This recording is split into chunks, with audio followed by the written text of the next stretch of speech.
കാരണം എനിക്ക് എഴുന്നേക്കാൻ പോലും വയ്യ. പക്ഷെ അവര് പോയപ്പോ ഞാൻ പുറകെ പോയി ഒരു നല്ലൊരു amount. Sai Krishna secret agent പറഞ്ഞ വാക്കങ്ങനെ പാലിച്ചിരിക്കേണ്ട സുഹൃത്തുക്കളെ. രേണുസുതി എന്ന ടോപ്പിക് വെച്ച് അദ്ദേഹം ഏകദേശം 48 കണ്ടന്റോളം ചെയ്തിട്ടുണ്ട്. പക്ഷെ രേണുസുതിക്ക് ക്യാൻസർ ആണെന്നുള്ള അറിഞ്ഞതിനെ തുടർന്ന് സായി കൃഷ്ണ ഒരു കാര്യം പറഞ്ഞിരുന്നു. അതായത് യൂട്യൂബിൽ നിന്നുള്ള വരുമാനത്തിന്റെ ചെറിയൊരു പങ്ക് അവരുടെ ചികിത്സയ്ക്കായി കൊടുക്കും. അത് അങ്ങനെ തന്നെ പാലിച്ചിരിക്കുകയാണ്. എന്തായാലും അതിനെപ്പറ്റി നമ്മുടെ രേണുസുതി പറയുന്നത് നമുക്കൊന്ന് കേട്ടു നോക്കാം. ചേട്ടൻ വീട്ടിലേക്ക് വന്നു.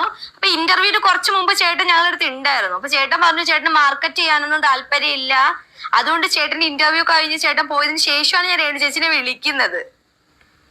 എനിക്ക് സത്യം പറഞ്ഞാൽ ഞാൻ ന്യൂസ് കണ്ടായിരുന്നു വരുന്നത്. പക്ഷെ സത്യമായിട്ട് എനിക്ക് സന്തോഷമായി, ഒരുപാട് സന്തോഷം. ഞാൻ ആ എമൗണ്ടിന്റെ കാര്യം ഒന്നും പറയണ്ട, സായിച്ചേട്ടനത് പറയാൻ ആഗ്രഹിക്കുന്നില്ല. എനിക്ക് നല്ലൊരു എമൗണ്ട് എനിക്ക് തന്നു. ഞാൻ ഇവിടെ ചൂട് പിടിച്ച് കിടക്കുമായിരുന്നു.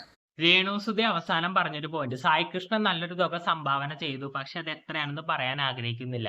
ഇവിടെയാണ് നമ്മൾ സായി കൃഷ്ണൻ എന്ന വ്യക്തിയെ റെസ്പെക്ട് ചെയ്യേണ്ടത്. സാധാരണ സെലിബ്രിറ്റീസ് എന്തെങ്കിലും കോൺട്രിബ്യൂട്ട് ചെയ്ത് അതിന്റെ തുകയും അളവൊക്കെ പുറത്തു വരാറില്ലേ? ഇവിടെ ഈ വ്യക്തി അത് ആഗ്രഹിക്കുന്നില്ല. അതുകൊണ്ട് തന്നെ എൻ്റെ ഒരു അഭിപ്രായത്തിൽ സായി കൃഷ്ണൻ എന്ന വ്യക്തിയിലുപരി നമ്മൾ സീക്രട്ട് ഏജന്റ് എന്ന കണ്ടന്റ് ക്രിയേറ്ററിനെ ഇവിടെ റെസ്പെക്ട് ചെയ്യേണ്ടത്. കാരണം റിയാക്ഷൻ വീഡിയോ ചെയ്യുന്നവർക്ക് പൊതുവെ ഉള്ളൊരു ചീത്തപ്പേരാണ് മറ്റുള്ളവരുടെ കാര്യങ്ങളിൽ ഇടപെടുന്നു, മറ്റുള്ളവരുടെ വേദന നിന്ന് ജീവിക്കുന്നു എന്ന്.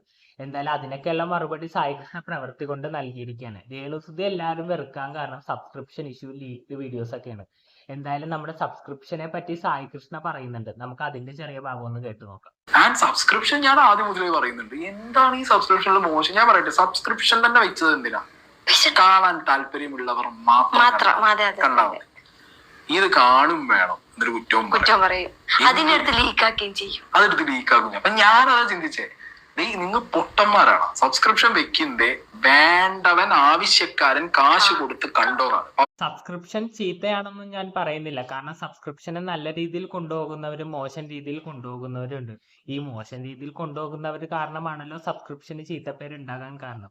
ഇപ്പൊ രേണുസുതിയുടെ കേസ് പറയുകയാണെങ്കിൽ ഒരുപാട് അലിഗേഷൻസ് വരാൻ കാരണം സബ്സ്ക്രിപ്ഷനാണ്. കാരണം സബ്സ്ക്രിപ്ഷനിലെ വീഡിയോസ് ഒക്കെ പുറത്ത് സോഷ്യൽ മീഡിയയിൽ പരന്നതാണല്ലോ. ഇന്നും രേണുസുതി ഒരു രോഗിയാണെന്ന് മനസ്സിലാക്കാതെ മോശം കമന്റ്സ് ഇടുന്ന ഒരുപാട് വ്യക്തികളുണ്ട്. അവരോട് പറയാനുള്ളത് അല്പം മനുഷ്യത്വം കാണിക്കുക. എന്തായാലും സീക്രട്ട് ഏജന്റ് നമ്മുടെ കേരളത്തിലെ ജനങ്ങളുടെ കാഴ്ചപ്പാടിനെ പറ്റിയൊക്കെ പറയുന്നുണ്ടായിരുന്നു. കൂടുതലും എന്താണെന്ന് വെച്ചാൽ വസ്ത്രധാരണത്തെ പറ്റി. അതായത് ഇന്ന വസ്ത്രമിട്ടാൽ അവൻ ചീത്ത, ഇന്ന വസ്ത്രമിട്ടാൽ നല്ലത് എന്നൊരു കോൺസെപ്റ്റ് കേരളത്തിന്റെ പല ഭാഗത്തും ഇപ്പോഴും ഉണ്ട്. എന്തായാലും അതിനെ പറ്റിയൊക്കെ നമ്മുടെ സീക്രട്ട് ഏജന്റ് പറയുന്നത് നമുക്കൊന്ന് കേട്ടു നോക്കാം. ജനറേഷൻ വളർന്നു വലുതായി, നമ്മളൊക്കെ പാരന്റ്സ് ഭയങ്കര പാടാ. കാരണം ഇപ്പോഴും ഇപ്പൊ എനിക്ക് കിട്ടിയ ഒരു പാരന്റിങ് ആയിരിക്കില്ല വേറൊരാൾക്ക് കിട്ടുന്നത്.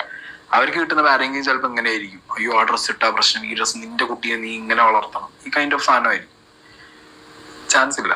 അത് കുറെ ജനറേഷൻ എടുക്കും. കേരളത്തിൽ മാറി വരണമെന്നുണ്ടെങ്കിൽ ടൈം എടുക്കും. ഇതിപ്പോ അങ്ങനത്തെ ആ മൈൻഡിലെ സബ്സ്ക്രിപ്ഷൻ കാണുന്നു. സായി കൃഷ്ണയുടെ വാക്കുകളോട് ഞാൻ 100% യോജിക്കുന്നു. കാരണം ഒരു വ്യക്തി ഇന്ന ഡ്രസ് ഇട്ടു എന്നതിൽ ആ വ്യക്തി നല്ലതോ ചീത്തയോ ആകുന്നില്ല. അത് തീരുമാനിക്കുന്നത് അവരുടെ വ്യക്തിത്വം കൊണ്ട് തന്നെയാണ്. കേരളത്തിൽ വസ്ത്രധാരണത്തിനെ പറ്റി പഴഞ്ച കോൺസെപ്റ്റ് ഇപ്പോഴും നിലനിൽക്കുന്നുണ്ട്. അത് മാറ്റിയെടുക്കാൻ താമസം പിടിക്കും. പക്ഷെ മോഡേണായി ചിന്തിക്കുന്നവരും ഉണ്ടല്ലോ എന്നോർക്കുമ്പോൾ നമുക്ക് സന്തോഷിക്കാവുന്ന കാര്യമാണ്. പക്ഷേ വസ്ത്രധാരണവും സബ്സ്ക്രിപ്ഷനും രണ്ടും രണ്ടാണ്. അത് കൂട്ടിക്കുഴക്കാൻ കഴിയില്ല. കാരണം സബ്സ്ക്രിപ്ഷൻ ഒരു വ്യക്തി എങ്ങനെ ഉപയോഗിക്കുന്നു എന്നതിലാണ് സമൂഹം അതിനെ നല്ലതോ ചീത്തയോ എന്ന് വിലയിരുത്തുന്നത്. നിങ്ങളുടെ അഭിപ്രായം താഴെ കമന്റ് ബോക്സിൽ രേഖപ്പെടുത്തുക. അടുത്തൊരു വീഡിയോയിൽ കാണുന്നവരെ ബൈ ബൈ.